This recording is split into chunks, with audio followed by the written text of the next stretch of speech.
The most common piece of advice I get from other creators is this: pick one topic, talk to one person, niche down. If you're trying to help everyone, you'll help no one. And I understand why that advice exists. I just don't agree with it for what I'm building. I'd like to share a bit about why I disagree with that, a little about who I am and where I came from, and why I'm doing YouTube videos and creating this school community called Enjoy Being Human. Let's start with how the niche down model, I don't like how it assumes that people have one problem.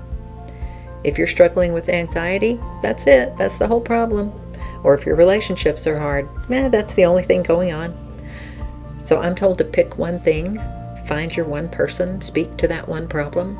That does not match how I experience people, including myself. When I look back at the times in my life that were most challenging me or felt the most painful, I didn't need one skill. I needed to understand what was happening in my body. I needed to look at the stories I was telling myself about who I was, and I needed to learn how to feel things without being so overwhelmed. I needed to figure out how to connect with people without losing myself or sacrificing myself. All of those things were happening at the same time, because that is what being human looks like. So telling someone to focus on just their anxiety when their relationships are also struggling and their inner voice is cruel and they have no idea how to regulate their nervous system, I'm not going to do that to people. That's like throwing someone a deflated flotation device when they're drowning. Good luck. I get to say this with some authority because I've lived it. My mother died when I was 13. She was 41. And the years that followed were chaotic and largely unsupervised in ways that left me open to some severe traumatic experiences. I'm fine. I spent the remainder of my teenage years and my early 20s making decisions from a place of pain that at that time I hadn't yet identified, let alone begin to understand. Then at 28, I decided to go to college and try to figure out what to do with my life. And after undergrad came the option of graduate school. Heck yeah, my ticket out of Texas. So my second husband, my daughter, my stepdaughter, and I, we loaded everything we owned into a truck and we drove from Texas to New York with no jobs, no place to live, no real plan, just a deep sense that it was the right move and that I had been accepted into graduate school. And we figured it out when we got here. I look back on that time with awe of our trust in the process and our faith that we would figure it out. Along the way, I have been in places I was not sure I would come back from. Places where the darkness was all I could see, all I could feel. What brought me through and literally saved my life was not one thing. It was all the pieces combined. Being able to examine my thoughts and understand my emotions and learn to regulate my nervous system and learning what drives the way I connect or disconnect in relationships and with myself and with the world. Examining beliefs that had dictated various identities and reconstructing belief systems from limiting to empowering. Learning how to sit with uncomfortable emotions. Even now welcome them as messengers instead of letting them overwhelm me and before make me feel like I was drowning. These skills, all of them, literally saved my life. Each one of them played a part in helping me value my wholeness and the richness of this experience of being human. So when someone tells me to pick one of them to talk about, I think, which one do I leave out? The one that kept me breathing? The one that changed how I see myself? The one that finally helped my relationships feel safe or helped me feel safe in relationships? I can't leave out any of them. They're all important for the full package. So who am I creating videos and school community Enjoy Being Human for? If you've been watching my videos this week, you may have noticed that my videos haven't been following a single theme like they have been in the past.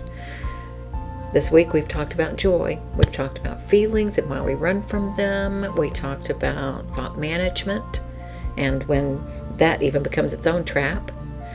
We talked about connecting with your core self. And this was a deliberate plan. It was a week of demonstrating the variety of life.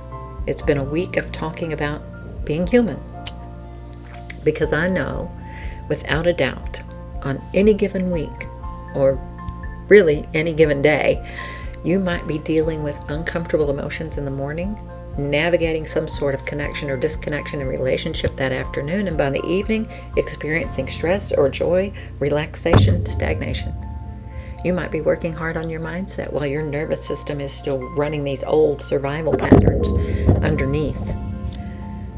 Life does not organize itself into neat categories. Sorry. You don't get to do one module and then move on to the next with this clean break between them. That'd be nice. This channel, the school community, my one-to-one client practice, it exists for anyone going through being a human. Knowing that being a human is complex. It's for anyone who feels there's something in their life that they would like to shift. Maybe a lot of things even. People who are looking for real tools for real life. Not a single fix and not a quick fix. If you've ever thought, I wish I could do some things differently, this is for you. So, what the Enjoy Being Human community is about, without it feeling like an infomercial, which is probably the thing I struggle the most with, is marketing this, which is absolutely necessary to get the tools out to people and invite them to the place where the tools are.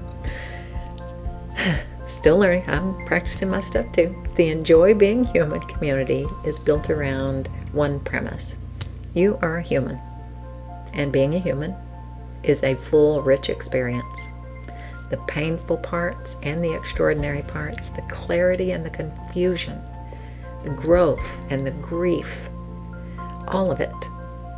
Inside the community, we talk about it all. We talk about nervous system regulation, identifying limiting beliefs and shifting those, emotional intelligence, communication, attachment, finding joy deliberately, and whatever else shows up in the reality of being alive. And we walk the path together. The link is in the description, in most all my videos, and in my bio always. I want to leave you with something today from this project I've been working on quietly for just a little while now. I've been working on writing my story. The working idea behind my book is that your experiences are not who you are. The more I have lived, the more I believe this and know it with all my being. All the identities I have carried so far. Daughter, sister, street kid, victim, survivor, shady entrepreneur. I have some good stories. Mother, mental health patient, wife, student, teacher, therapist, life guide, friend. All along the way, each identity carried and each identity then stripped away led me to remember what exists underneath all my experiences. Something unbreakable. And you have it too. We all do. Whatever your experiences have been, whatever has happened, whatever you are experiencing now, there is always your core self that is intact. It is untouchable, unmarrable, unbreakable. You are always whole. You don't need fixing. My Texas accent. You don't need fixing. You might just need a few human skills. So remember what you are underneath all your experiences. Take care of yourself. I love you, and I'm sending you peace and light always.